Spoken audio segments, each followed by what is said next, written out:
여러분 반갑습니다.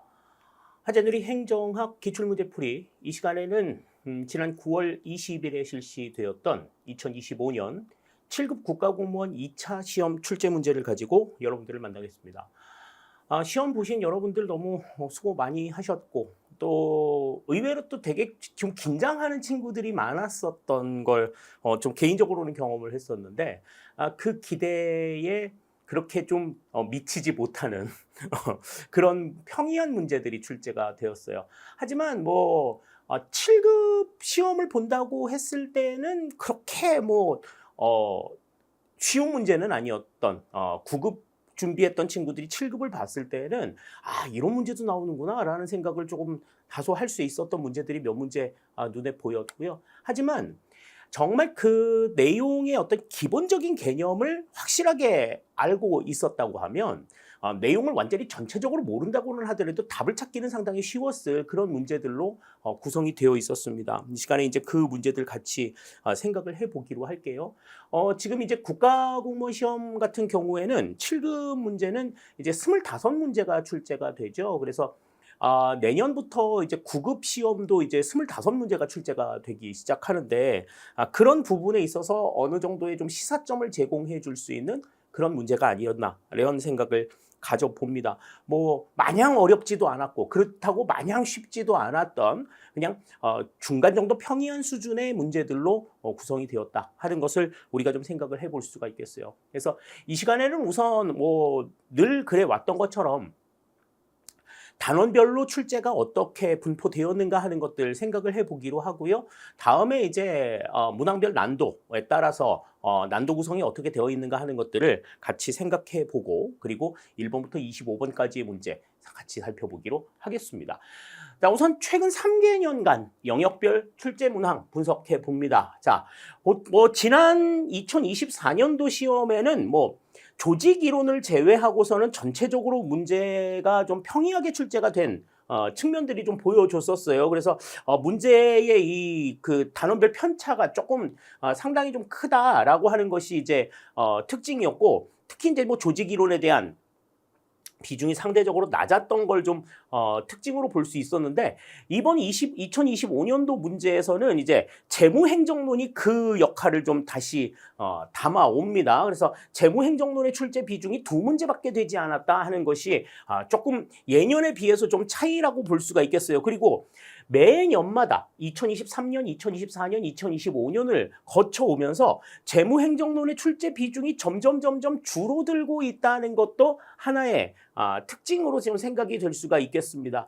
작년에 출제가 가장 낮았던 조직이론은 올해 이제 4문제가 출제가 되면서 조금 회복세를 보이는 모습들을 보여주고 있어요. 그래서 대체적으로 이제 문제의 출제 비중이 한 3문제 정도를 차지하고 있다 하는 것 좀 생각을 할 수가 있겠고, 다음에 2023년도에는 행정이론보다 정책이론의 출제가 조금 더 많았던 것이 특징이었는데 올해 2025년도에는 행정이론의 출제 비중이 28%를 차지하면서 10문제 중에 거의 한 3문제 가까이 행정이론의 문제로 채워졌다 하는 것도 특징이 되겠습니다. 그리고 보통 이제 행정이론과 정책이론의 문제 출제 비중이 한 40% 정도를 차지했었는데 올해는 이제 12문제, 한 48%를 차지하면서 그 출제에 대한 비중 자체가 조금 높아졌다고 볼 수가 있어요. 그러니까 올해의 2025년도의 출제는 어떤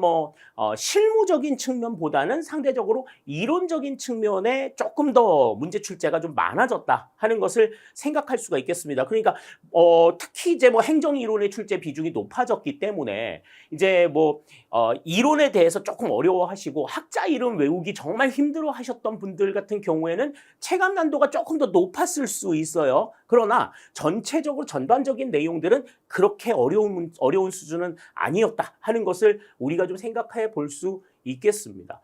자, 그러면 이제 문항별 난도 살펴보도록 할게요. 1번부터 25번까지 전체의 문항별 난도를 살펴보면 자, 이제 이렇게 우리가 살펴볼 수가 있겠습니다.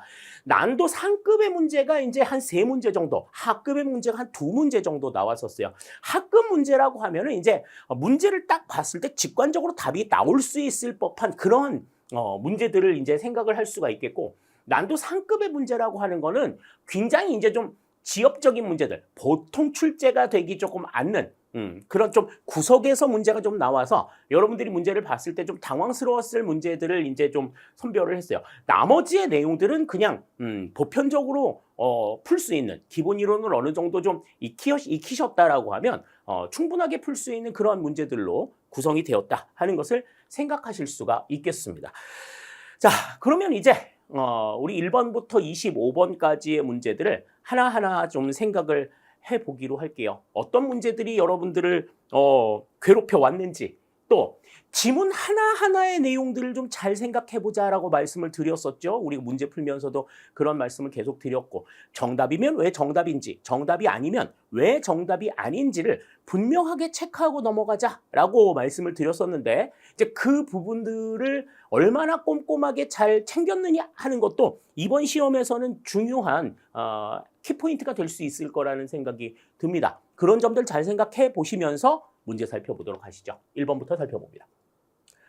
자, 정부 실패 원인 중 하나인 X 비효율성에 해당하는 것은 그랬습니다. 자, X 비효율성이라고 하는 거는 뭐였어요?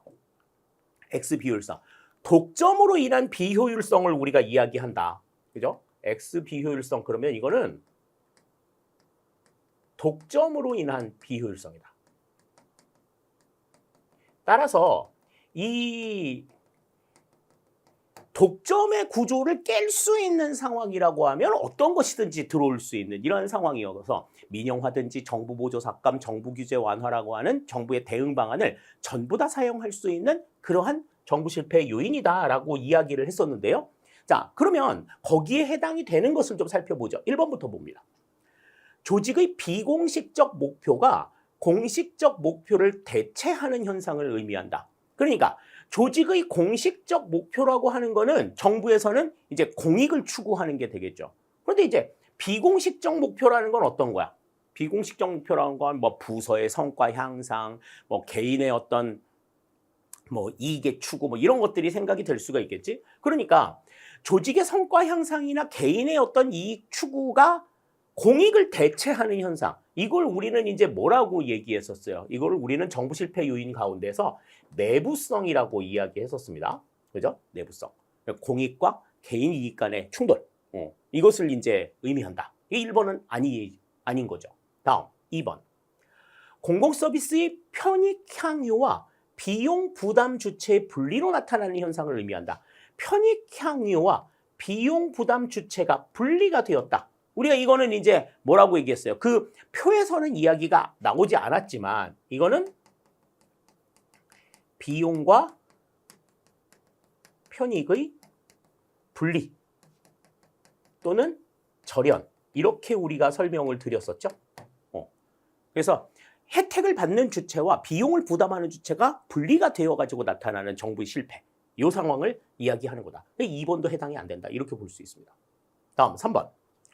조직이 내부 특성으로 인해 최소 비용에 의한 이윤 극대화라는 효율성을 달성하지 못하는 상태를 의미한다. 내 조직이 내부의 특성으로 인해 가지고 효율성을 달성하지 못하는 상태. 이걸 이제 우리는 X 비효율성이라고 이야기를 하는 거죠. 그러니까 그 내부 특성이 뭐예요? 독점 구조인 거다. 이렇게 우리가 볼 수 있는 거죠. 3번 맞는 이야기가 됐고. 다음 4번. 정부 개입에 의해 발생하는 인위적 지대를 획득하기 위해 지대 획득과 관련된 이야기가 나왔어요. 그래서 자원을 낭비하는 현상. 이거는 우리가 이제 지대 추구 현상이라고 너무나도 많이 봤었죠. 공공선택 이론의 근거 이론으로도 제시가 되었던 지대 추구 현상. 이런 것들도 이제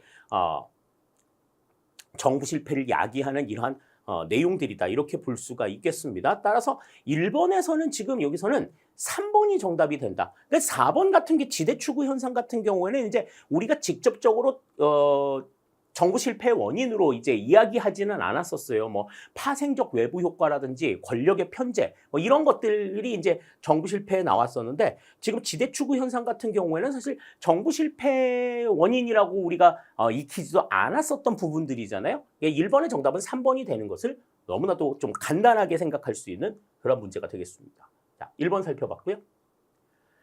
자, 다음 2번입니다. 자, 준정부 기관에 대한 설명으로 옳지 않은 것은 그랬습니다. 자, 공공기관과 관련된 문제가 나왔을 때에는 우리가 시장형 공기업, 준시장형 공기업, 그리고 기금관리형 준정부 기관 정도는 기억을 좀 해두자라고 이야기를 했었는데, 지금 이번에 이 문제 같은 경우에 다소 조금 그 범위를 벗어난 그런 형태의 문제가 좀 나왔어요. 그 준정부 기관에 대한 설명으로 옳지 않은 것을 골라라 그랬습니다. 자, 1번부터 볼게요. 시장성과 기업성이 강한 업무를 수행함으로써 정부에 재정적으로 의존하지 않는다 그랬는데, 지금 이 준정부 기관 같은 경우는 시장성과 기업성이 강한 업무를 수행하는 것을 특징으로 합니다. 그래서 이제 뭘로 구분이 돼요? 기금관리형 준정부 기관과 위탁집행형 준정부 기관으로 구성이 되죠. 자, 그래서 이 준정부 기관은 재정의 상태를 볼 때에는 자체 수입을 기본으로 하고 또 정부의 재정 지원도 받습니다. 따라서 정부에 재정적으로 의존하지 않는다라고 하는 이 내용은 지금 틀린 내용이 되는 거야. 앞의 내용은 맞지만 이 준정부 기관은 기관 자체 수입에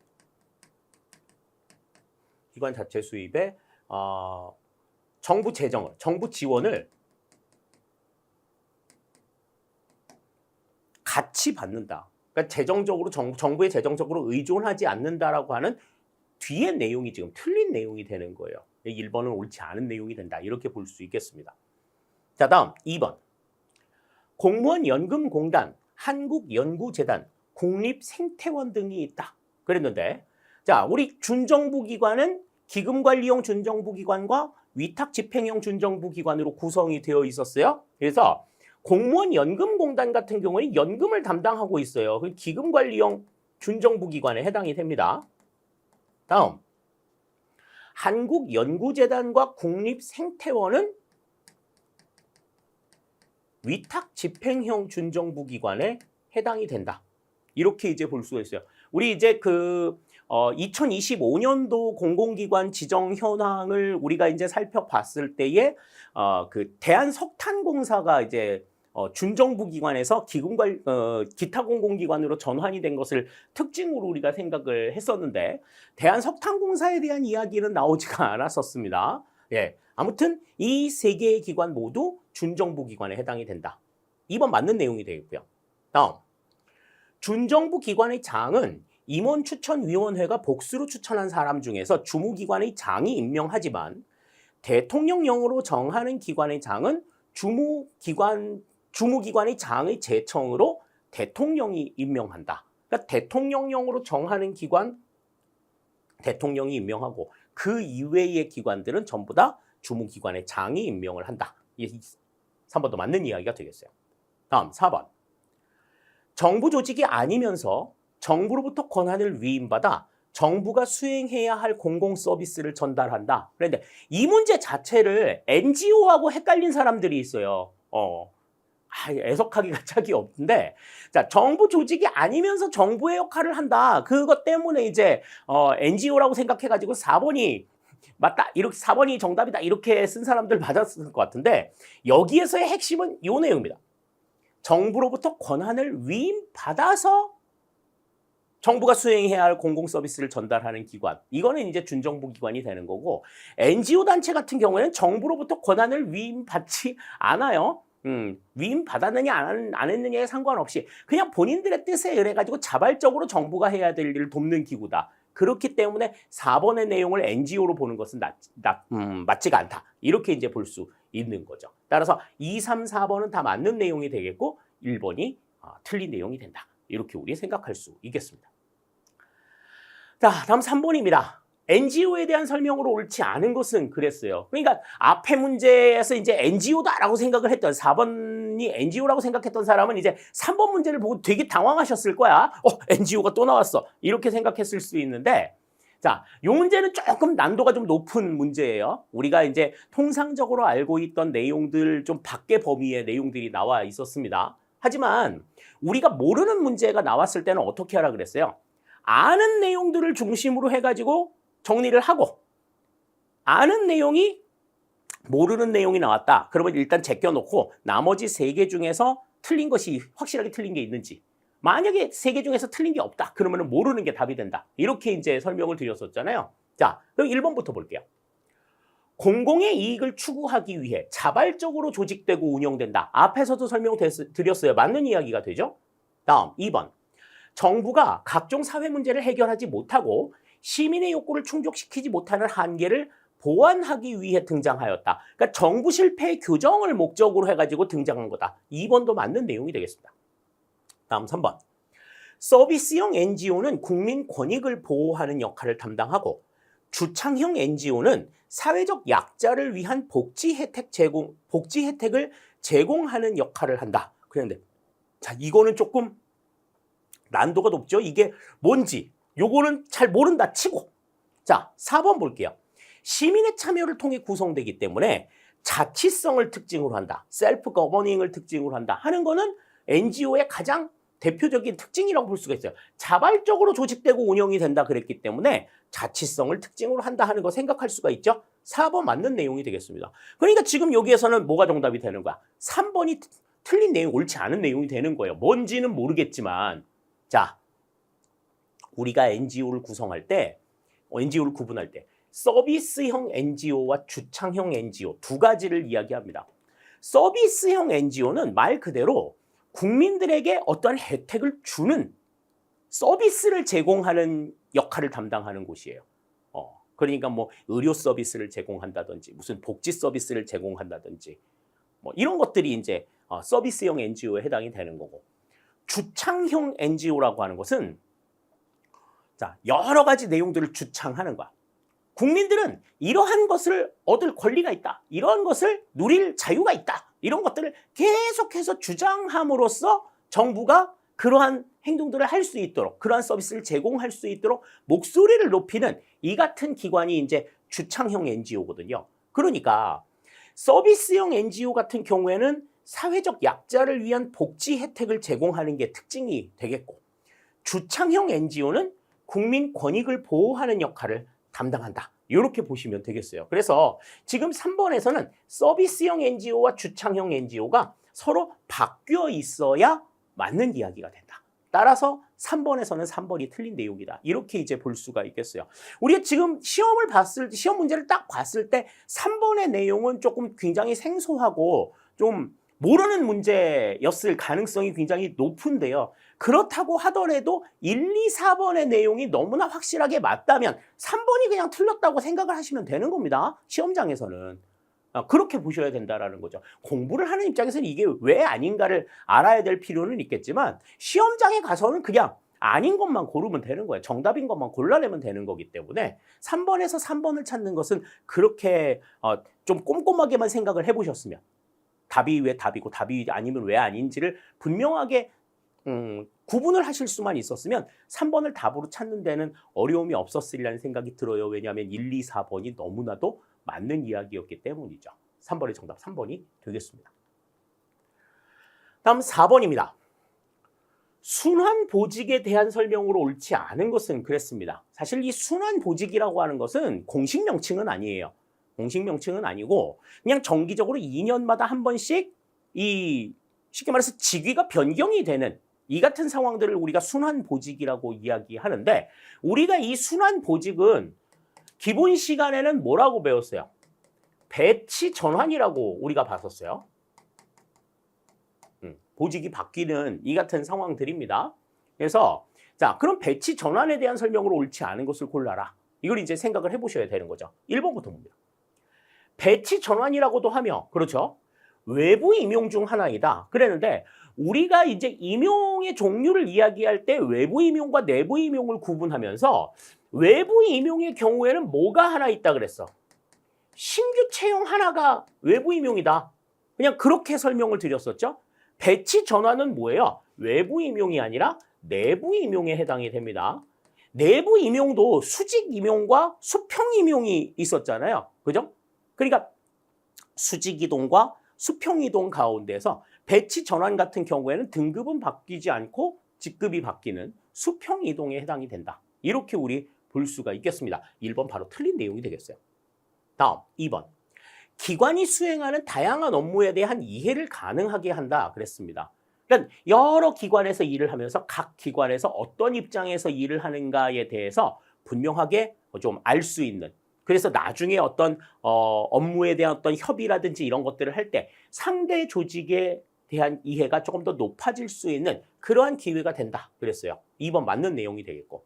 다음, 특정 분야에서 전문성 축적을 어렵게 한다. 이거는 이제 순환보직이 가지고 있는 문제점이죠. 그래서 어느 한 부서에 배치가 돼가지고 일할만 하면 다른 곳으로 가고 또 거기 가가지고 일할만 하면 다른 곳으로 가는 이러한 상황들이 생기기 때문에 여러 가지 다양한 종류의 일들을 할 수는 있겠지만 한 가지 업무에 깊이가 생기지는 않는다. 이게 이제 문제라고 얘기를 했었어요. 따라서 3번 맞는 이야기가 되겠고. 다음, 조직 단위에서 새로운 아이디어의 유입을 기대할 수 있다. 다른 곳에서 일했던 경험을 바탕으로 해가지고 이곳에다가 아이디어를 줄 수 있는 상황들도 순환보직을 통해서 기대할 수 있는 내용이라고 볼 수가 있겠죠. 따라서 4번의 정답은 여기서는 1번이 되는 것 우리가 알 수가 있겠습니다. 그러니까 이렇게 의외의 상황에서 딱 그 함정이 딱 등장하는 이러한 모습들이 7급 시험 문제의 특징이라고도 말씀을 드렸었어요. 그 부분들 조심하셨으면 틀리지 않았을 그런 문제가 아니었나 생각이 됩니다. 4번 살펴봤고요. 다음 5번입니다. 정책 델파이 기법에 대한 설명으로 옳은 것은 그랬어요. 옳은 것. 뭐 정책 델파이 그러면 이제 일반 델파이하고 구분하는 형태로 우리가 많이 내용들을 조금 살펴봤었죠. 그죠? 일반 델파이의 기법이 이제 정책 수립에 활용이 될 때 그것을 우리가 정책 델파이라고 이야기하고, 정책 델파이는 일반 델파이하고 비교해서 이제 선택적 익명성을 특징으로 한다. 선택받은 사람이 누군지 이 공개가 되는 이러한 상황들이기 때문에 익명성이 끝까지 유지가 되지 않는다 하는 것을 특징으로 했었는데요. 거기에 대한 설명으로 옳은 것을 골라라 그랬습니다. 자, 1번부터 볼게요. 참여자의 주관적 판단에 의존하는 질적 방법을 따르기 때문에 통계 수치를 활용하지 않는다 그랬는데, 자, 지금 이 정책 델파이 기법은 이제 전문가들을 중심으로 해서 그 전문가들의 주관적인 의견을 수집해가지고 그 가운데에서 이제 안을 제시하는 내용이죠. 그런데 이 참여자의 주관적 판단에 의존하는 질적인 방법을 따르는 거는 맞는데, 자, 이 주관적인 판단 자체를 통계화하는 것이 특징입니다. 그렇기 때문에 통계 수치를 활용하지 않는다는 이야기는 틀린 이야기가 돼요. 그러니까 참여자의 주관적인 판단을 통계 처리한다.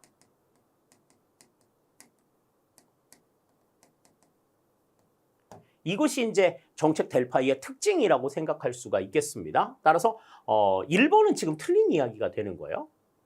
다음 2번. 참여자들의 익명성을 철저히 보장하여 의견의 자유로운 표현을 유도한다. 그런데 아까도 설명을 드렸었지만 정책 델파이 같은 경우에는 선택적 익명성을 특징으로 한다고 말씀을 드렸죠. 그렇기 때문에 참여자의 익명성을 철저히 보장하는 것은 아니다. 익명성을 철저히 보장하는 것은 뭐에 해당이 돼요? 이거는 일반 델파이에 해당이 되는 내용이죠.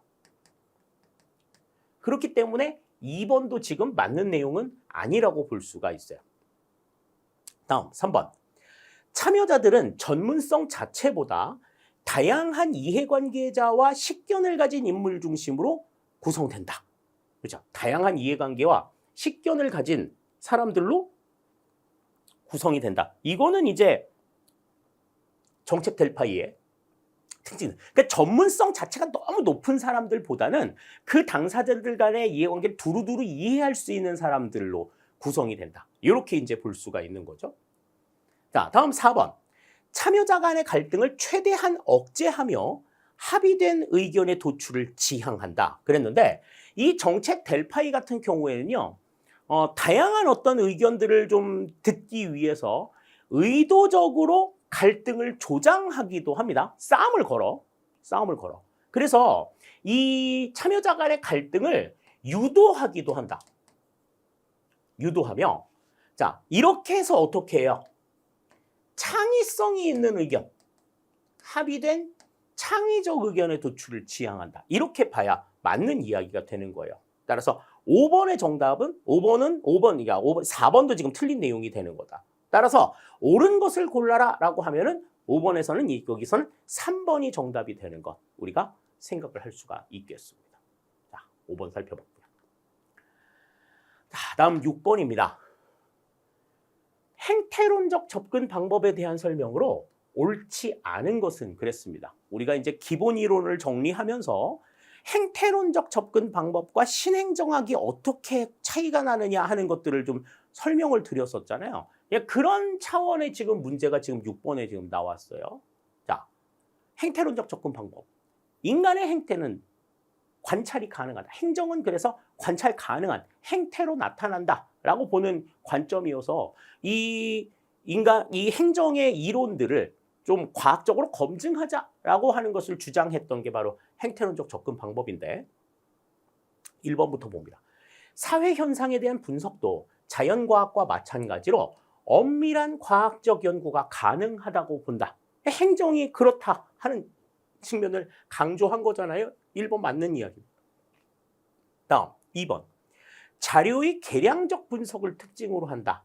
양적인 분석을 가능하게 하는, 그러니까 투입과 산출에 대한 내용이 분명하게 나와야 한다 하는 것을 강조한 내용입니다. 2번도 맞는 내용이 되겠고, 다음 3번. 행태의 규칙성, 상관성 및 인과성을 경험적으로 입증하고 설명할 수 있다고 본다.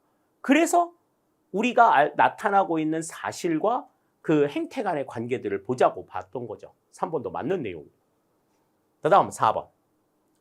가치와 사실의 분리를 통해 급박한 정책 문제 해결을 위한 역할을 하고 학문의 실천적 성격을 회복하였다. 급박한 정책 문제 해결과 학문의 실천적인 성격을 강조한. 여기에서는 우리가 이제 가치와 사실의 분리라는 이야기만 나오면 그냥 이거는 행태론이야 이렇게 그냥 외우셨던 분들 같은 경우에는 이 4번이 어떻게 해서 잘못됐는지를 알기가 좀 어려운 거죠. 문제를 해결하고 학문의 실천적인 성격을 강조했다 하는 것은 뭐의 특징이었어? 이거는 신행정학의 특징이다. 이렇게 말씀을 드렸잖아요. 자, 그럼 이건 뭐냐는 거야. 가치와 사실의 분리. 이거는 우리가 이제 행태의 근원 자체를 사실과 가치로 구분을 하고, 그죠? 행태에 영향을 미치는 요인을 사실과 가치로 구분을 하고 이 사실에 근거해가지고 연구를 한 것이 행태주의였고 가치에 근거한 것이 신행정학이라고 말씀을 드렸죠. 그래서 행태주의 같은 경우에는 이제 논리적으로 실증을 하자. 행정에 대한 논리 실증을 강조했고 다음에 이 신행정학에서는 문제 해결을 강조했다. 그 문제 해결을 위해서 공무원들의 좀 적극적인 움직임 이런 것들을 강조한 것을 특징으로 볼 수가 있겠죠. 따라서 둘 다 신행정학도 그렇고 행태주의도 그렇고 가치와 사실 두 가지의 분리된 상황을 기반으로 하고 있다 하는 것을 우리가 이해할 수 있어야 되겠습니다. 따라서 6번에서는 여기서는 4번이 틀린 내용이 되는 것 알 수가 있겠어요. 정답 4번이 되겠습니다. 다음 7번입니다. 우리나라 중앙정부 고위공무원 역량평가에 대한 설명으로 옳지 않은 것은 그랬습니다. 자, 여기에서 이제 우리가 좀 중점적으로 봐둬야 될 건 바로 역량평가예요. 역량평가. 뭐 여러 가지 평가들을 합니다. 뭐 근무 성적 평가도 하고 뭐 여러 가지 평가들을 하는데 이 가운데서 인간과 관련된 역량평가 같은 경우에는 업무의 수행 가능성을 보는 거죠.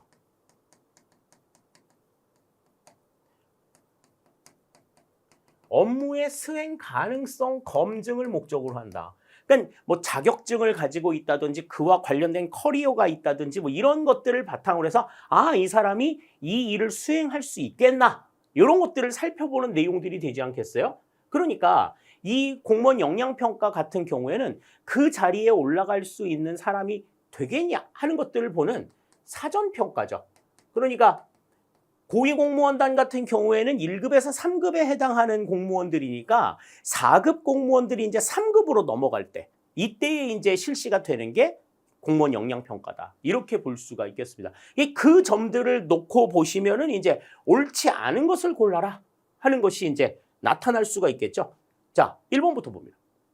구조화된 모의 상황을 설정해 현실적 직무 상황에 근거한 행동을 관찰해 평가한다. 1번 맞는 이야기죠. 그죠? 과거의 근무 성과와 근무 태도에 대한 근무 성적 평정 점수를 반영한다. 그런데 근무 성적 평정 점수는 이거는 사후 평가잖아요. 사후 평가. 지금 공무원 역량평가는 사전 평가라고 말씀을 드렸는데 지금 이거는 사후 평가의 결과를 내는 거니까 이거는 뭐 앞뒤가 맞지 않는 그러한 상황이라고 볼 수가 있어요. 그러니까 과거의 근무 성과나 근무 태도에 대한 근무 성적 평정 점수는 역량평가의 고려 대상이 되지 않습니다. 이전의 직종에 대한 내용이지. 이전 직위에 대한 내용인데 이제 지금 역량평가 같은 경우는 지금 올라갈 이 직위에 대한 내용이기 때문에 인과관계가 형성이 되지를 않죠. 다음 3번. 다양한 기법을 활용해 평가 대상자의 미래 행동에 대한 잠재력을 평가한다. 미래 행동에 대한 잠재력, 앞으로 어떻게 할 것이냐에 대한 내용들을 이제 표현해 주는 것이라고 볼 수가 있겠죠. 따라서 3번 맞는 내용이 되겠고. 다음, 역량평가 기법으로는 집단 토론, 서류함 기법 등이 있다. 집단 토론이라고 하는 건 말 그대로 이제 구성원들끼리 만나가지고 대면 토론을 하는 거고, 서류함 기법 같은 경우에는 업무와 관련된 서류들을 쫙 놔두고 이제 이게 어디에 해당이 되는지를 분류해내는 이 같은 테스트를 이야기하는 거죠. 따라서 역량평가에 해당이 된다. 따라서 7번에서는 지금 2번이 지금 틀린 내용이 된다. 그러니까 어디를 바탕으로 해서 평가를 하느냐 하는 거죠. 이전 직위, 내가 경험했던 직위에 대해서 직위를 기준으로 평가하는 게 이제 이 사후 평가인 근무 성적 평정이 되는 거고, 지금 역량평가라고 하는 건 앞으로 올라갈 직위에 대한 검증인 거죠. 앞으로 올라갈 저 직위에서 수행할 업무를 이 사람이 지금 원만하게 수행을 할 수 있을 것인가, 이걸 보는 게 역량평가의 핵심이라고 생각하시면 되겠습니다. 7번의 정답 2번이 되겠어요. 자, 다음 8번입니다. 수기민주주의에 대한 설명으로 옳지 않은 것은 그랬습니다. 수기민주주의. 자, 수기민주주의라고 하는 것은 이제 어떠한 의견에 대한 결정을 할 때 모든 구성원들이 그야말로 심사숙고하는 거죠. 깊이 생각하고 판단해가지고 결정을 내리는 이러한 형태의 민주주의를 수기민주주의라고 이야기를 합니다. 그러니까 뭐 모든 사람들이, 모든 구성원들이 전부 다 좀 깊이 있게 고민을 한 다음에 의견을 교류해가지고 뭔가를 결정하는 이러한 형태의 민주주의를 의미하는 거죠. 자, 그러면 거기에 대한 설명으로 옳지 않은 것을 골라라 그랬습니다. 1번. 대의민주주의를 견고히 강화하는 수단으로 활용된다. 그런데 대의민주주의라고 하는 건 뭐예요? 대의민주주의는 국민의 대표를 뽑아가지고 그 대표들로 하여금 결정을 하게 만드는 거죠. 모든 구성원들이 깊이 생각하는 이러한 것과는 좀 거리가 있고, 또 모든 구성원들이 그렇게 깊이 고민하는 이러한 상황들이 생긴다고 하면 굳이 대표들을 뽑아가지고 뭔가를 결정하도록 하지 않는다. 따라서 지금 이 수기민주주의는 대의민주주의를 견고히 강화하는 수단이 아니라 대의민주주의를 대체하는 수단으로 활용이 된다. 이렇게 봐야 맞는 이야기가 되겠습니다. 1번 바로 틀린 내용이 되겠고요. 다음 2번. 정책 결정의 절차적 정당성과 수용성을 높이는 데 기여한다. 이거 정말 국민들이 이러이러하게 생각해서 이런 결정들을 내렸어라고 하는 근거들을 제시해 주게 되면, 아, 그래, 국민들의 의견을 직접 들었구나. 또 국민들이 진짜로 그렇게 생각한다니 받아들이자. 이렇게 생각할 수 있다는 거죠. 2번 맞는 내용이 되겠고요. 다음 3번. 수기민주주의를 구체화하는 방법으로 공론조사, 합의회의, 시민 배심원제 등이 있다. 공론이 어떻게, 여러 여론들이 어떠하는지, 또 합의회의를 한다든지, 배심원제 같은 경우에는 여러 사람들의 생각을 전부 다 모아서 결정을 이루고자 하는 하나의 제도라고 볼 수가 있겠죠. 3번도 맞는 내용이 되겠습니다. 다음 4번. 충분한 정보 제공과 균형 잡힌 토론을 전제로 하며 정책에 대한 사회적 갈등을 완화하는 기능을 한다. 그래서 서로 이해관계가 다르면 충돌이 될 수밖에 없는데 그 정책과 관련된 여러 가지 정보들을 전부 다 제공해서 그들이 그 내용들을 보고 숙고할 수 있도록 해야 된다라는 거죠. 따라서 4번 맞는 이야기가 되겠어요. 그래서 8번에서는 여기서는 1번이 지금 틀린 내용이 되는 것 알 수가 있겠습니다. 2, 3, 4번에 대한 내용들은 전부 다 맞는 내용들이 되겠고 일단 수기민주주의라고 하는 것은 의사를 결정하는 데 있어서 구성원들 모두의 생각을 전부 다 모으는 또 구성원들도 그 문제에 대해서 굉장히 좀 깊이 고민하고 자신들의 생각을 이야기할 수 있는 그러한 장이 마련이 된 형태의 의사결정 이런 것을 특징으로 한다 이렇게 생각하시면 되겠습니다. 자, 다음 9번입니다. 에도크라시의 특성으로 옳지 않은 것은 그랬어요. 자, 에도크라시. 그러면 우리 뭐라고 기억하자라고 얘기했었지? 우리가 이걸 탈관료제라고 기억하자. 이렇게 우리 이야기했었습니다. 자, 탈관료제. 그러니까 관료제처럼 어떤 틀에 박힌 이러한 결정. 이거는 특징이 되지 않는다. 이렇게 볼 수가 있겠죠. 옳지 않은 것을 고르라고 얘기했네요. 1번부터 봅니다. 형식주의나 공식성에 얽매이지 않는다. 이거는 뭐 관료제를 벗어나자는 이야기이기 때문에 에도크라시의 특징이라고 볼 수가 있어요. 1번 맞는 이야기가 되겠고요. 다음 2번. 수평적 분화가 낮고 수직적 분화가 높다. 그랬는데 에도크라시 같은 경우에는 어때요? 에도크라시 같은 경우에는 다양한 형태의 방법들이 있는 거지. 그러니까 반대로 수평적인 분화가 높고 수직적인 분화가 낮은 이 같은 특징들을 가지고 있다. 여기서는 지금 수평적 분화와 수직적 분화가 바뀌어 있어야 된다. 우리 그 수평적 분화는 뭐라 그랬죠? 수평적 분화는 다양성이라고 얘기했었죠. 과업의 다양성을 이야기한다 그랬고 다음에 수직적 분화라고 하는 것은 계층 정도를 이야기한다. 이것을 얘기했었잖아요. 그러니까 에도크라시 같은 관료제를 벗어나자 하는 조직은 이제 저층 조직을, 저층 구조를 특징으로 하기 때문에 수직적 분화는 상대적으로 낮을 수밖에 없고요. 여러 가지 일들을 한다는 점에 있어서 수평적 분화가 높다. 이렇게 볼 수가 있겠습니다. 2번은 지금 뒤집힌 내용이 되겠네요. 다음 3번. 업무 수행 상황에 대한 탄력적 대응을 강조하기 때문에 규칙을 최소화한다. 규칙을 최소화해. 그냥 뭐 형식주의나 뭐 이런 그런 법문 용례 같은 거 없고 그냥 절대적으로 지켜야 될 기본적인 내용들만 딱 규정해 놓고 나머지는 너희들이 알아서 해. 이렇게 이제 얘기해 주는 특징들을 보여준다 하는 거죠.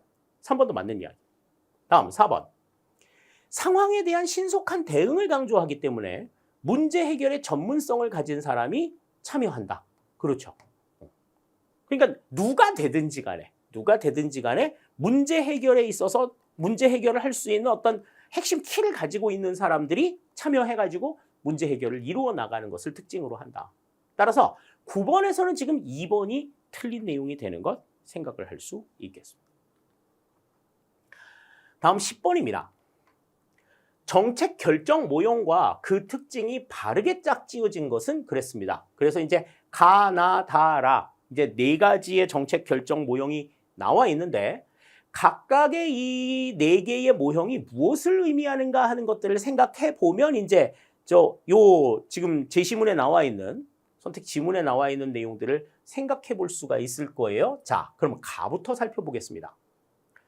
각 대안으로부터 나타나는 모든 비용과 편익이 계산된다. 각 대안으로부터 나타나는 비용과 편익을 전부 다 계산하는 이 같은 특징은 합리 모형에서 우리가 생각할 수 있는 내용들이죠. 그죠? 모든 대안에 대한 검증을 실시하는 내용이니까 가는 합리 모형이 되겠습니다. 다음, 나. 정책 결정을 크게 근본적 결정과 세부적 결정으로 나눈다라고 했는데 근본적 결정과 세부적 결정을 나누는 것은 우리 어디에서 봤었어? 우리가 이거는 혼합 모형에서 봤었죠. 그래서 근본적 결정. 그러면은 이제 합리 모형을 바탕으로 해서 근본적인 결정을 하고 점증 모형을 통해서 세부적인 결정을 한다. 이렇게 우리가 이야기를 했었습니다. 다음. 다. 완전한 합리성보다는 제한된 합리성의 기준에 입각한다. 제한된 합리성을 강조한 모형은 뭐였어요? 이거는 만족 모형이었단 말이지. 그러면 이제 뭐 나올 수가 있겠죠. 그죠? 자, 정답은 이미 나와 있는 것 같습니다. 자, 추구하는 가치와 목적들은 중요도에 따라 분류되고 서열화된다. 이것 역시도 합리 모형의 특징이라고 우리가 생각할 수가 있겠어요. 따라서 지금 자, 1번 최종 모형은 나온 적이 없어. 아무 데서도 최종 모형은 나오지 않았어요. 다음 합리 모형으로 등장을 한 게 지금 가하고 라가 있죠. 2번 맞는 이야기가 되겠고, 만족 모형 같은 경우에는 지금 다에만 나왔었다. 나는 해당이 안 되겠고요. 그죠? 회사 모형도 여기에서는 지금 등장을 한 적이 없습니다. 그죠? 그렇기 때문에 지금 여기에서는 2번이 정답이 되는 것을 뭐 어렵지 않게 생각을 할 수가 있었을 거예요. 각각의 이 내용들을 보고서 이게 뭐에 대한 설명이다라고 하는 걸 분명하게 아셨다면, 특히 이제 나와 다 같은 경우에는 그냥 바로 지금 혼합 모형과 만족 모형이라는 게 나왔기 때문에 혼합 모형은 아예 그냥 제시가 없었으니까 논외로 하고, 만족 모형에 해당이 되는 게 다른 게 없다 하는 것을 판단했다면 2번이 바로 정답이 된다 하는 것 분명하게 알 수 있었을 것 같습니다. 10번의 정답 2번이 되겠어요. 자, 다음 11번입니다. 자, 요 문제 같은 경우에는 이제 우리가 심화 이론에서 굉장히 좀 중요도 있게 다루었던 내용이죠. 그죠? 그래서 이제 시장 실패와 정부 실패와 관련해 가지고 이 부분들을, 또 공공재의 어떤 수요, 공공 서비스의 수요 예측을 위해서 뭐 여러 가지 뭐 과소 공급과 과다 공급에 대한 이야기를 하면서 이 이야기들은 했었던 것 같아요. 자, 그러면 1번부터 보겠습니다. 정부 부문은 다음 설명에 해당하는 게 뭐냐? 그랬는데 정부 부문은 저자본 노동 집약적인 서비스 산업이어서, 자, 노동 집약적 서비스 산업이다. 요 얘기가 딱 나오면 이게 뭐다라고 하는 게 금방 좀 머릿속에 들어왔어야 돼요. 자본 집약적인 제조업이나 민간 부문에 비해서 생산성이 낮고 서비스 원가에서 임금이 차지하는 비율이 높다. 따라서 임금의 인상은 정부 서비스 비용을 증대시키게 되고 결과적으로 정부 지출이 증가하는 원인이 된다. 이거는 정부 지출의 증대를 이야기하는 과다 공급설에 해당이 되는 내용이었어요. 과다 공급설 가운데에서 정부 부문이 노동 집약적인 성격을 가지고 있어서 인건비에 대한 비중이 높다. 이거는 이제 정말 그 정부가 가지고 있는 고질병이다. 이렇게 이야기했었어요. 그래서 이 보몰이라고 하는 학자가 이 얘기를 해가지고 우리가 보몰병이라고도 이야기를 하고, 지금 보몰 효과라고 이야기하는 요 내용이 이제 정답이 된다 하는 걸 분명하게 알 수 있겠습니다. 11번의 정답은 이제 1번이 정답이 되겠어요. 자, 2번. 그레샴의 법칙이라는 건 뭐예요? 그레샴의 법칙은 뭐 여기에서 설명을 했던 건 아닌데, 악화가 양화를 구축한다. 이걸 이제 특징으로 하고 있죠. 그래서 안 좋은 어떤 내용들, 안 좋은 내용들이 있어서 그걸 이제 뜯어 고치려고 하는데, 안 좋은 것들을 뜯어 고치고 나면은 좋은 것들도 다 잃어버리는 상황들이 생겨서 이 좋은 것들 때문에 안 좋은 것을 그냥 내버려 둬야 하는 이러한 상황들을 우리가 일컬어서 그레샴의 법칙이라고 이야기를 한다. 2번은 지금 해당이 안 되겠고요. 다음, 바그너의 국가활동 증대 법칙. 우리 바그너의 법칙이라고 하는 건 뭐야? 바그너의 법칙이라고 하는 건 이 공공수요는 수요 탄력적이기 때문에 어떻다? 임금 수준이 높아지면 높아질수록 공공 서비스에 대한 기대도 높아진다. 정부 지출의 증대를 이야기하는 게 이제 국가활동 증대의 법칙이었고, 다음, 피코크와 와이즈만의 전위 효과라고 하는 거예요. 전위 효과라고 하는 거는 뭐였어요?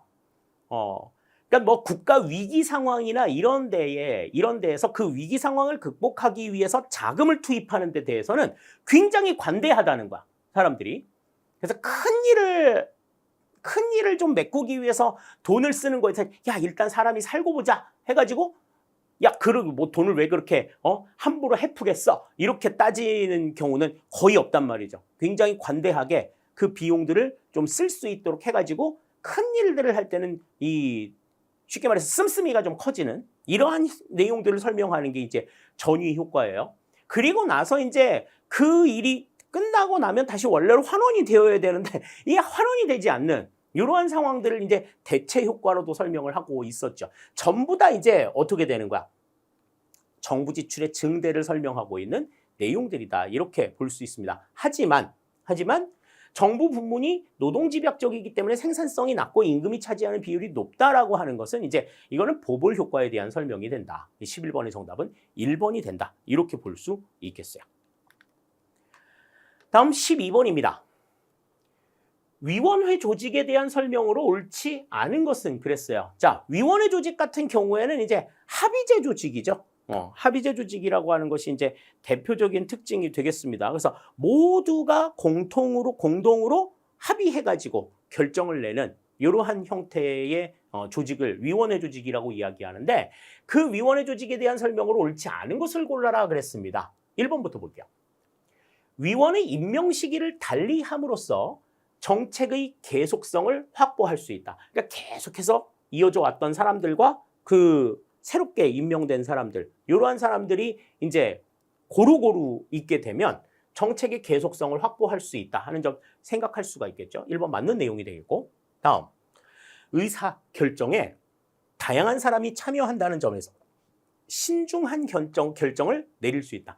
여러 생각이 다른 사람들이 그 상황을 보고서 내는 의견들이 정말 다 다르면 나하고 생각이 다르네 저 사람은, 이런 것들을 바탕으로 해서 신중하게 생각하고 결정을 내릴 수 있는 여지들이 생기는 거죠. 2번도 맞는 내용이 되겠고, 다음 3번 참여자들의 결정에 대한 책임성을 높인다. 결정에 대한 책임성.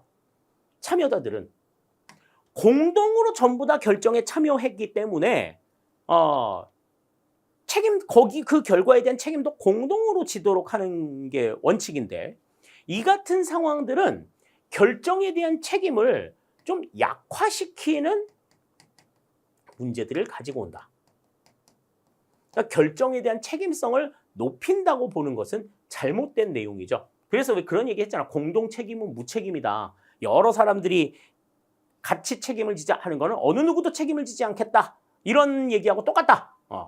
그러니까 이 참여자들의 결정에 대한 책임을 약화시킨다 하는 것을 특징으로 생각할 수가 있어요. 3번 그래서 틀린 내용이 되겠고, 다음 의사결정 과정에서 시간이 지연되어 비용이 소요된다. 그러니까 의사결정을 하는 데 있어 합의를 이루는 가운데 여러 사람들의 합의를 이루어 나가는 과정이 굉장히 오래 걸린다는 거죠. 여러 가지 다양하고 많은 의견들이 제시가 됨에 따라 그러하다. 이렇게 생각할 수 있겠습니다. 따라서 12번에서는 3번이 틀린 내용이 된다. 이렇게 우리 생각할 수 있겠네요. 그러니까 위원회 조직이 합의제의 성격을 가지고 있다 하는 점들을 생각했으면 이제 3번의 내용이 정답이다 하는 것도 어렵지 않게 생각을 할 수 있었을 거예요. 자, 다음 13번입니다. 전략적 인적 자원 관리에 대한 설명으로 옳지 않은 것은 그랬습니다. 자, 전략적 인적 자원 관리라고 하는 것은 단순하게 인적 자원의 어떤 상태, 이런 것들을 관리하는, 그러니까 뭐 동기부여라든지 직무 만족이라든지 이런 것들을 추구시키도록 하는 이러한 차원에서 조금 한 단계 조금 더 벗어나서 인적 자원 관리를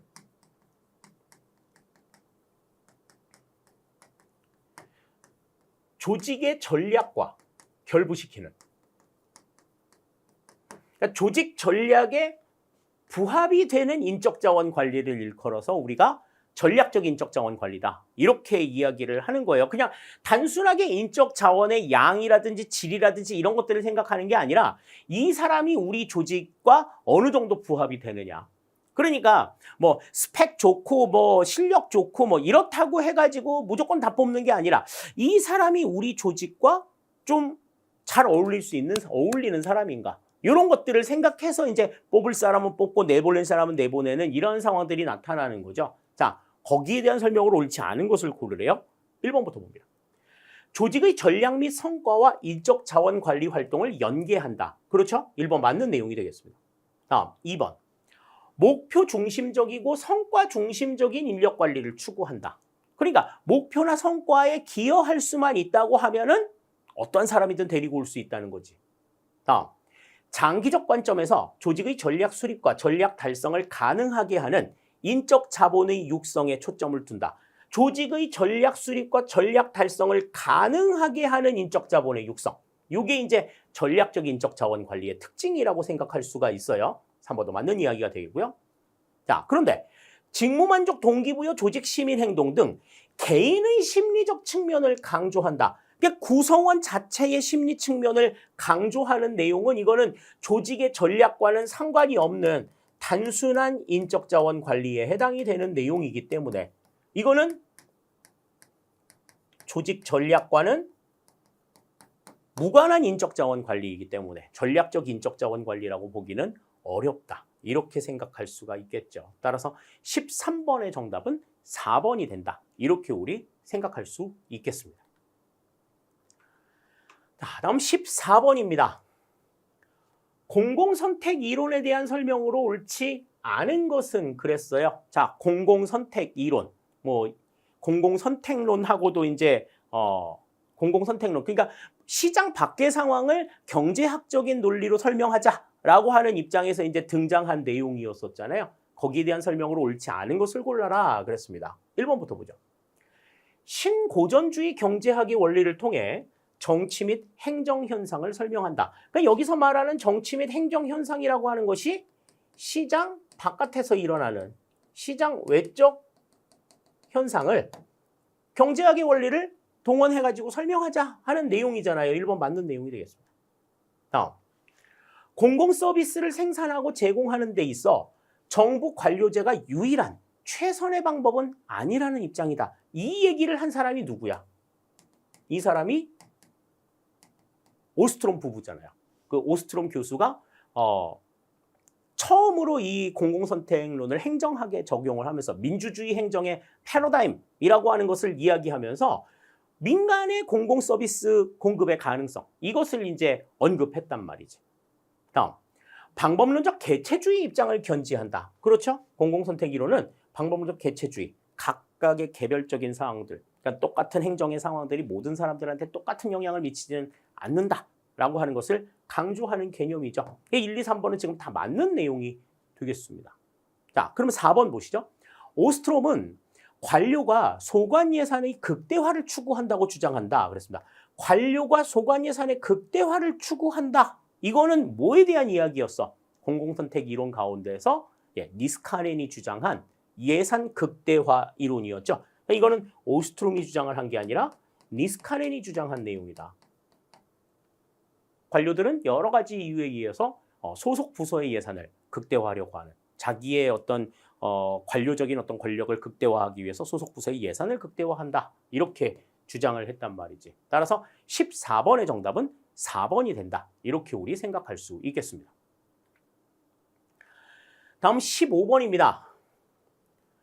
조세 지출에 대한 설명으로 옳지 않은 것은 그랬어요. 자, 조세 지출 같은 경우에는 이제 비과세, 감면, 공제와 같은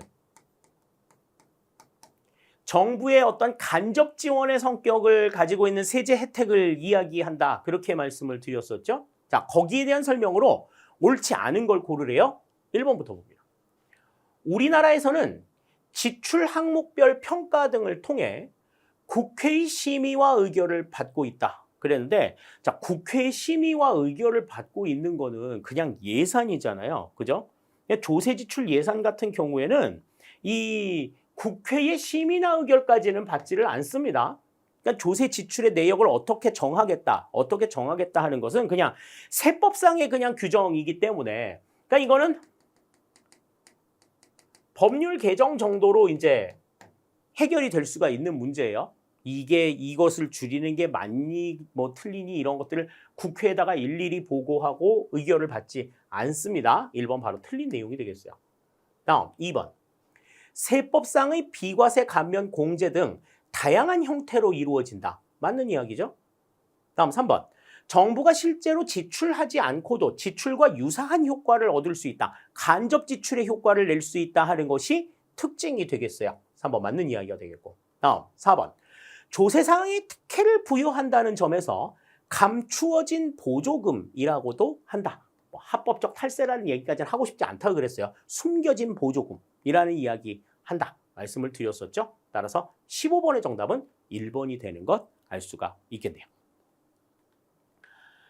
자, 다음 16번입니다. 다음 설명 가, 나와 유형을 유형 A, D를 바르게 연결한 것은 그랬어요. 자, 가와 나가 나와 있는데 이제 그것에 대한 내용들이 이제 A, B, C, D 가운데 어디에 해당이 되느냐 하는 거죠. 우리가 이제 이 내용들을 볼 때는 어땠어요?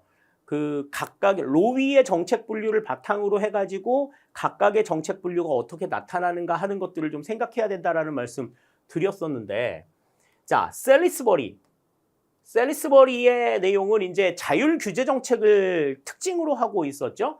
자, 요구 패턴은 통합적이고 결정 체제는 분산적인 정책 유형이다.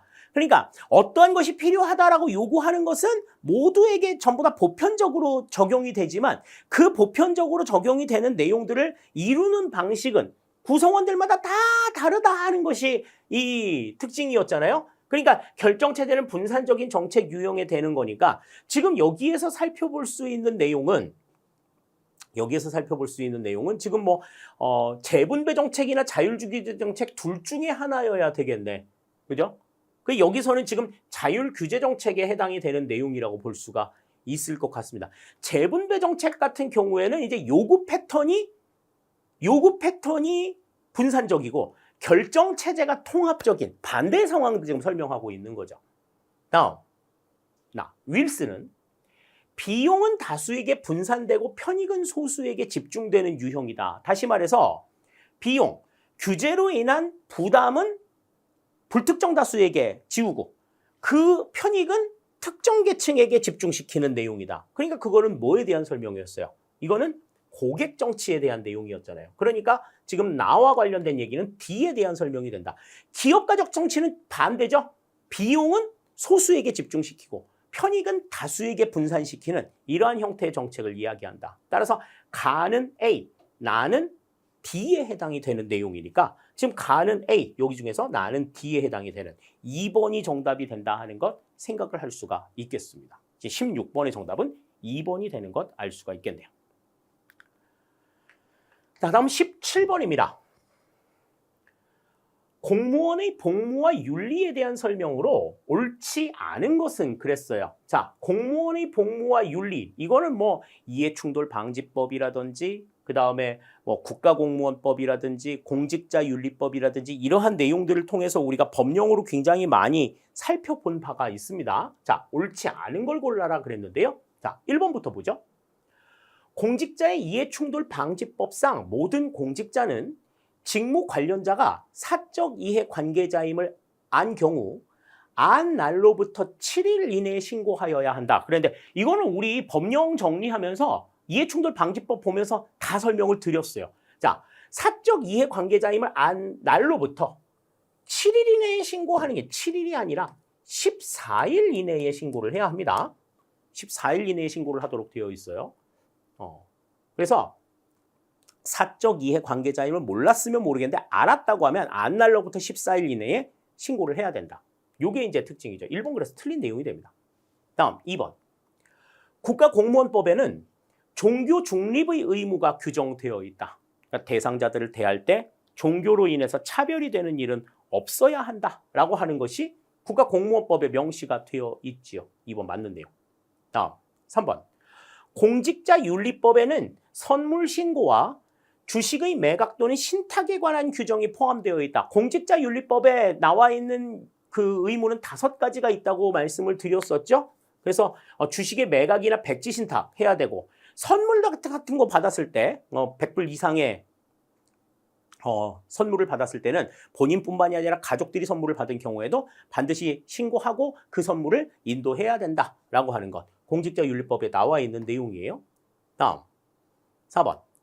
국가공무원법상 수사기관이 공무원을 구속하려면 그 소속기관의 장에게 미리 통보하여야 하나 현행범은 그렇지 아니하다. 현행범이라고 하는 건 뭐야? 범죄 현장에서 잡혔을 경우 이럴 경우에는 미리 통보하지 않고 바로 구속을 할 수 있다 하는 거죠. 따라서 2, 3, 4번은 다 맞는 내용이 되는데 1번이 지금 틀린 내용이 된다. 이렇게 우리 생각할 수 있겠습니다. 자, 다음 18번입니다. 정책 집행 과정에서 맥러린이 제시한 정책 결정자와 정책 집행자 간 상호작용 유형에 해당하지 않는 것은 그랬습니다. 정책 집행 유형을 설명하는데 이제 맥러린의 유형 같은 경우에는 사실 뭐 그렇게 시험에서 다루어졌던 적이 없는 굉장히 좀 지엽적인 부분이에요. 그래서 여러분들이 이 내용들을 보시면서 조금 당황하셨을 가능성이 있는데요. 자, 맥러린은 정책 결정자와 집행자 간의 상호작용 유형을 세 가지로 구분을 합니다. 세 가지. 자, 첫 번째가 1번 상호 적응이에요. 자, 이 상호 적응은 결정자와 집행자가 모두 변하는 거야. 모두 움직이는. 모두 변화를 시도하는 거야. 뭐를 위해서? 원만한 집행을 위해서 결정자는 그 맨 처음에 제시했던 목표라든지 방법이라든지 이런 것들을 좀 유연화시켜주는 역할들을 하고 집행자도 그 상황에 맞춰가지고 어떻게 움직여야 될 것인가에 대한 스스로의 입장들을 결정하는 상황이란 말이지. 그러니까 때로는 이 상호작용은 정책의 어떤 방향도 바뀔 수 있는 그러한 특징들을 가지고 있어요. 자, 다음 2번. 적응적 흡수는 집행자가 결정자 의도에 흡수되는 이 같은 과정입니다. 결정자가 방향이나 뭐 기조를 바꾸거나 그러지는 않아. 그러면 집행자가 그 방향이나 정해져 있는 기조나 방향에 의해서 어떻게 대응을 해야 될 것인가에 대해서만 생각하는 것을 적응적 흡수라고 이야기를 해요. 다음 세 번째가 부집행입니다. 자, 이 부집행이라고 하는 것은 결정자의 결정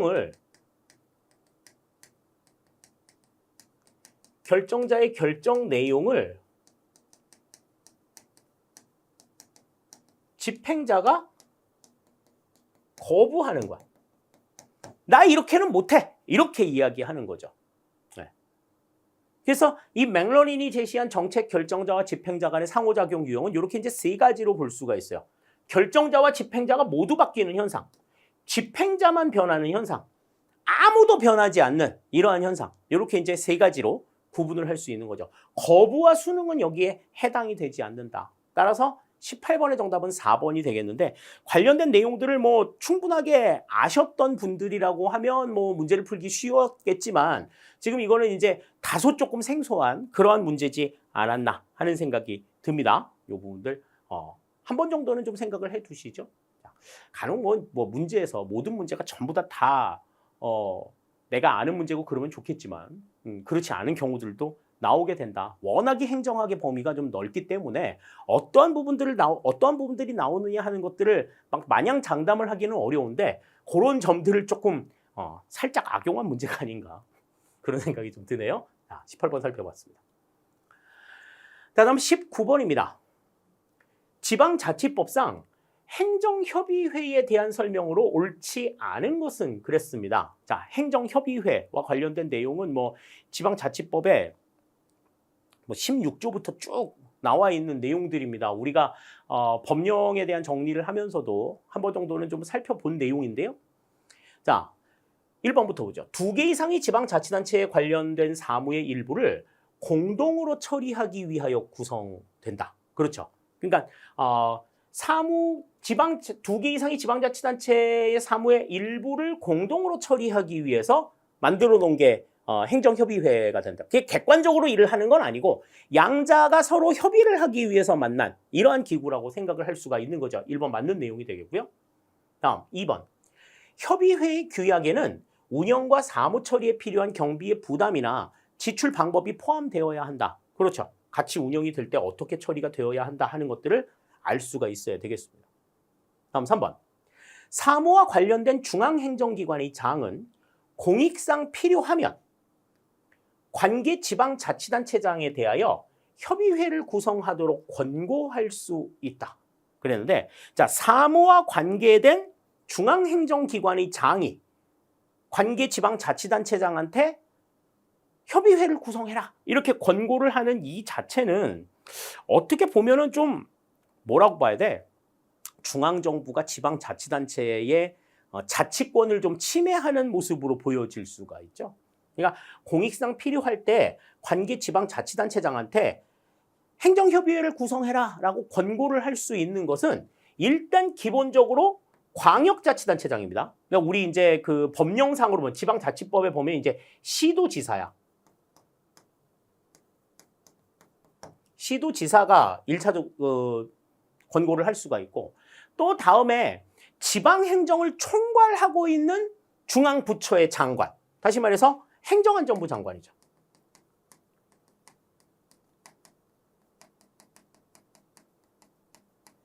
행정안전부 장관 또는 시도지사는 공익상 필요하면 관계 지방자치단체장에 대하여 협의회를 구성하도록 권고할 수 있다. 이렇게 이제 이야기를 하고 있는 거예요. 따라서 3번은 지금 틀린 내용이 되겠습니다.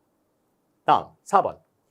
협의회에서 합의가 이루어지지 아니한 사항에 대하여 관계 지방자치단체의 장이 조정을 요청하면 시도 간의 협의 사항에 대해서는 행정안전부 장관이 조정할 수 있다. 조정안을 낼 수가 있다는 거죠. 그죠?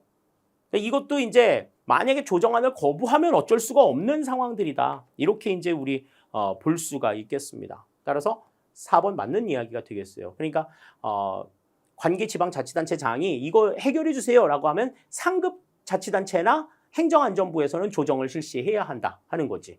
애들끼리 서로 말다툼하고 옥신각신하다가 야 선생님한테 물어보자 그러면 선생님한테 가는 것처럼 4번 맞는 얘기가 됩니다. 따라서 19번에서는 지금 3번이 틀린 내용이 되겠어요. 그죠? 그래서 협의회 구성 권고는 행정안전부 장관 또는 시도지사의 몫이다. 이렇게 생각하시면 되겠습니다. 자, 다음 20번입니다. 요것도 이제 우리가 좀 낯설죠? 자, 데이터 간 융합과 활용 촉진의 제도적 기반 마련을 위해서 2020년 개정된 데이터 3법에 속하지 않는 것은 그랬습니다. 뭐 데이터와 관련된 법들 뭐 여러 가지가 데이터와 관련된 법들이 지금 나와 있는데 우리가 이제 정보와 관련해 가지고 이야기했었던 여러 가지 법이 무슨 뭐 지능정보화 기본법이 있었고 그다음에 개인정보보호법이 있었고 전자정보법이 있었고 뭐 이렇게 있었잖아요. 자, 그런데 그 데이터 3법에 해당이 되는 내용은 일단 개인정보보호법이 있습니다. 개인정보를 어떻게 보호해야 될 것인가. 이건 우리가 법령 특강에서도 봤었던 내용이에요. 다음 2번. 신용정보의 이용 및 보호에 관한 법률. 개인의 신용정보와 관련되어 있는 법률도 데이터 3법에 속해져 있습니다. 다음. 데이터 산업 진흥 및 이용 촉진에 관한 기본법 그랬는데 지금 뭐 개인정보보호법이라든지 지능정보화 기본법이라든지 그다음에 전자정보법이라든지 이런 것들은 전부 다 공공 분야의 공공 데이터를 어떻게 활용할 거냐에 대한 이야기예요. 자, 그런데 데이터 산업 진흥 및 이용 촉진에 관한 기본법은 민간 데이터의 운용과 관련된 민간 데이터를 대상으로 하고 있습니다. 민간 데이터의 어떤 경제적, 사회적 가치를 보호하자. 이것과 관련되어 있는 내용이에요. 그러니까 데이터 간 융합과 활용과 관련된 내용들은 전체적으로 공공 데이터를 얘기를 하고 있는데 지금 여기에서는 대상이 민간 데이터에 해당이 되는 내용이기 때문에 3번은 맞는 내용이 아니라고 볼 수가 있고 다음 4번.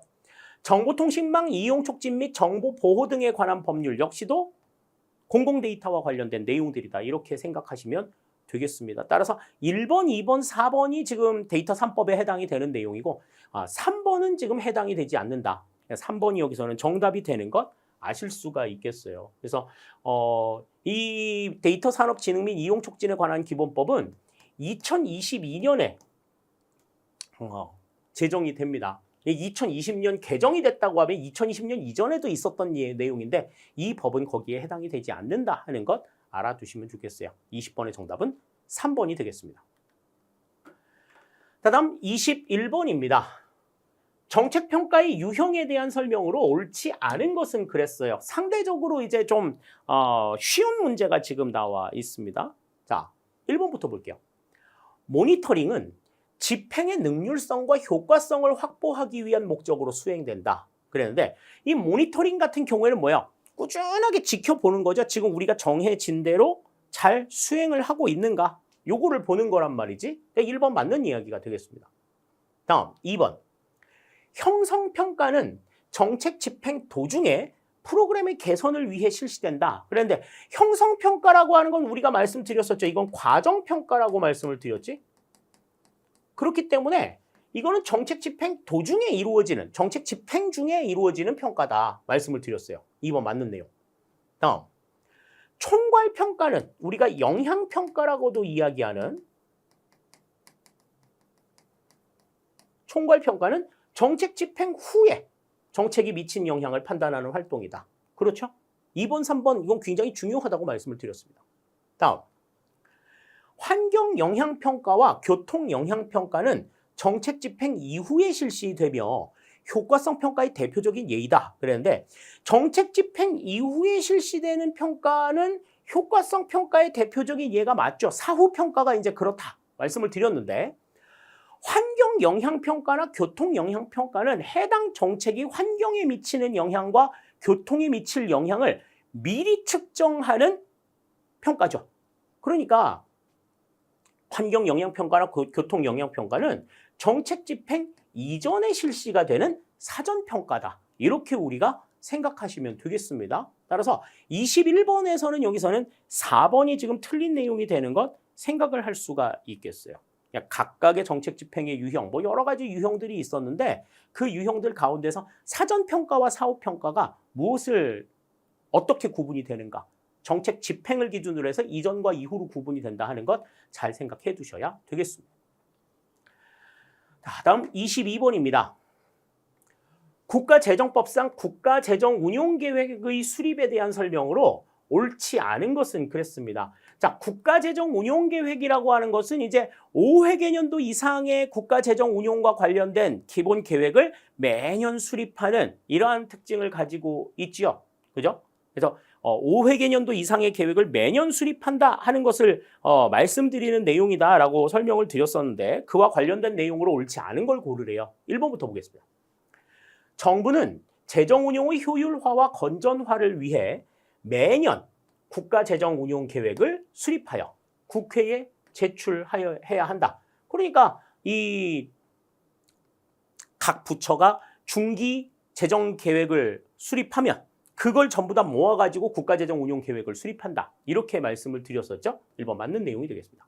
다음 2번. 국가재정운용계획에는 재정운용의 기본 방향과 목표, 중기 재정 전망 및 근거, 분야별 재원 배분 계획 등이 포함되어야 한다. 그렇습니다. 네. 2번도 맞는 얘기. 다음 3번. 각 중앙관서의 장은 재정 지출을 수반하는 중장기 계획을 수립하는 때에는 미리 기획재정부 장관과 협의하여야 한다. 자, 기획재정부 장관이라는 명칭 이제는 뭐 볼 날이 얼마 남지 않았죠. 그죠? 자, 근데 중앙관서의 장은 재정 지출을 수반하는 중장기 계획을 수립하는 때에는 미리 기재부 장관과 협의를 해야 된다. 맞습니다. 네. 이제 이게 바뀌면 이제 어떻게 돼야 돼? 이제 재정 지출과 관련되어 있는 내용이니까 이건 재정경제부 장관과 협의하여야 한다. 이렇게 봐야지 맞는 이야기가 되는 거죠. 자, 다음 4번.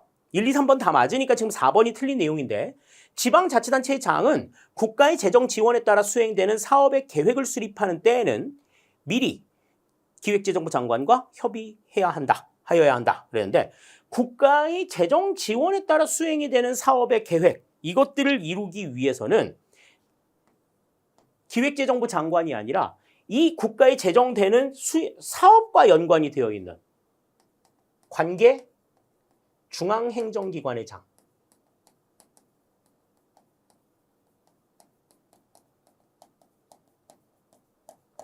재정 지원이 필요한 사업. 이게 정말 재정 지원이 필요하냐 하는 거는 그 부처, 해당 소관부처에서 관리를 하고 있겠죠. 그러니까 기획재정부 장관이 아니라 관계 중앙행정기관의 장과 협의를 하고 그리고 재정 지출을 수반하는 중장기 계획을 수립하는 때에는 기획재정부 장관과 협의를 해야 된다. 이 상황들 생각해 두셔야 되겠습니다. 그러니까 4번은 지금 맞는 내용이 아니다. 이렇게 볼 수가 있겠어요. 22번의 정답 4번이 되겠습니다. 자, 다음 23번입니다. 특별지방행정기관에 대한 설명으로 옳지 않은 것은 그랬어요. 뭐 특별지방행정기관 너무나 강조드렸었던 내용이죠. 그죠? 이거는 지방에 설치된 중앙행정기관이다. 이렇게 말씀을 드렸었어요. 자, 그래서 중앙행정기관에 소속이 되어 있는 기관입니다. 뭐 지방 땡땡청 뭐 이런 것들이 전부 다 특별지방행정기관에 해당이 된다 그랬는데 자 1번부터 봅니다. 중앙행정기관에 소속되어 당해 관할구역 내에서 시행되는 소속 중앙행정기관의 권한에 속하는 행정사무를 관장하는 국가의 지방행정기관이 해당된다. 그렇죠? 1번 맞는 내용이 됩니다. 다음 2번. 전국적 통일성이나 고도의 전문성보다는 주민의 자치사무를 촉진하기 위한 목적이 강하다. 주민의 자치사무를 촉진하기 위한 목적으로 이루어져 있는 것은 그냥 보통 지방행정기관이죠. 우리 그냥 흔히 얘기하는 지방자치단체야.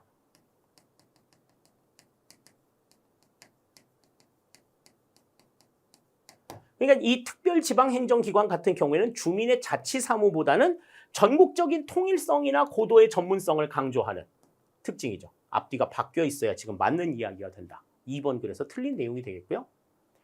다음 3번. 지방노동청, 지방경찰청, 지방보훈청, 우체국 등이 있다.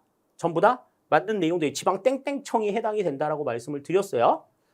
다음 4번. 지방자치단체의 기능과 유사하거나 중복되는 측면이 있어 행정비용이 증가하는 문제점이 있다. 이거는 이제 특별지방행정기관이 가지고 있는 한계라고 우리가 언급을 한 바가 있었습니다. 따라서 23번의 정답은 2번이 되는 것 우리가 생각을 할 수 있겠네요. 다음 24번입니다. 자, 파킨슨 법칙에 해당하는 것만을 모두 고르면 그랬습니다. 자, 우리 파킨슨의 법칙이라고 하는 건 뭐였어요?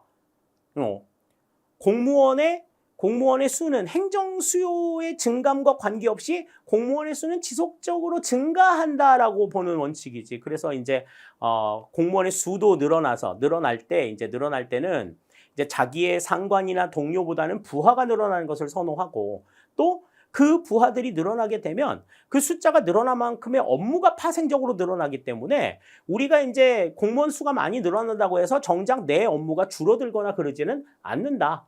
이런 악순환이 계속 이루어지는 상황들. 이걸 설명한 게 이제 파킨슨 법칙이었어요. 자, 거기에 해당하는 것만을 모두 고르면 그랬습니다. 기억부터 볼게요. 본질적인 업무는 그대로인데 파생적인 업무가 늘어난다. 그죠? 이걸 우리가 이제 그 파킨슨 법칙 가운데 뭐라고 얘기했어? 업무 배증의 법칙이라고 얘기했죠.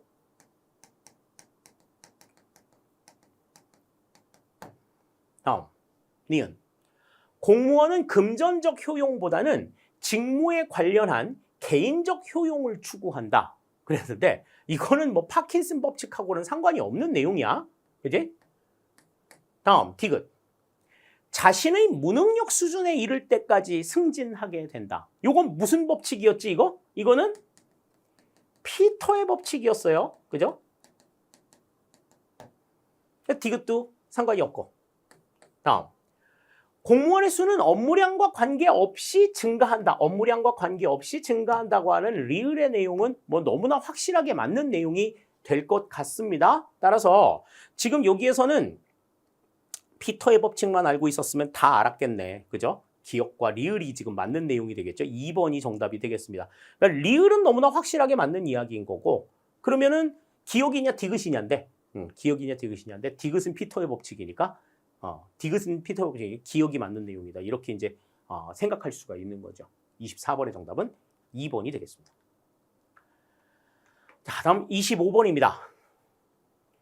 시보 임용에 대한 설명으로 옳은 것은 그랬습니다. 자, 시보 임용이라고 하는 것은 이제 공직 후보자를 이제 추천한 사람을 선발을 해가지고 이제 특정 기간 동안에 이제 시범적으로 업무를 부여해주는 이 같은 과정이죠. 그래서 6급 이하 공무원은 6개월, 5급 이상의 공무원은 1년 동안 시보 실시를 한다. 그렇게 얘기했는데 거기에 대한 설명으로 옳은 걸 고르래요. 자, 1번부터 봅니다. 5급 이상 모든 공무원은 1년의 시보 임용 기간을 거친다. 5급 이상 공무원은 1년이라고 말씀을 드렸었죠? 자, 그런데 여기에 이제 조금 걸리는 게 이거야. 모든. 이런 말 나오면 좀 주의해야 된다고 말씀을 드렸죠.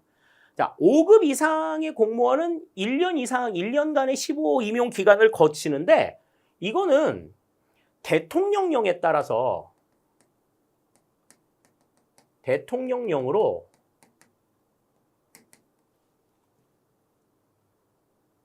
단축이나 면제가 가능합니다. 단축이나 면제가 가능하기 때문에 모든 공무원이 1년에 15임용을 거친다는 얘기는 맞는 얘기가 아니에요. 1번 틀린 내용이 됩니다.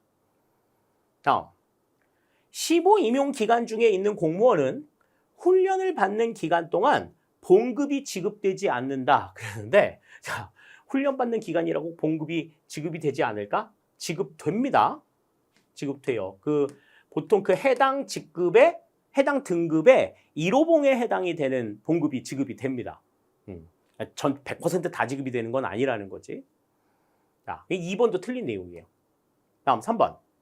임용권자는 15임용 기간 중에 공무원으로서 품위를 크게 손상하는 행위를 함으로써 공무원으로서의 자질이 부족하다고 판단되는 경우 15공무원을 면직시킬 수 있다. 그러니까 품위를 크게 손상하는 행위를 했다 해가지고 공무원으로서의 자질이 부족하다고 하면 면직을 시킬 수가 있다. 맞는 이야기예요. 이거 우리 기본 내용이 아니라 문제풀이 하면서 그 얘기 한번 했었는데 광역자치단체 15공무원이 교육받으러 오라고 했더니 그 교육장에서 무단 이탈해가지고 낮술 먹다가 걸려서 그 주동자가 파면이 됐다.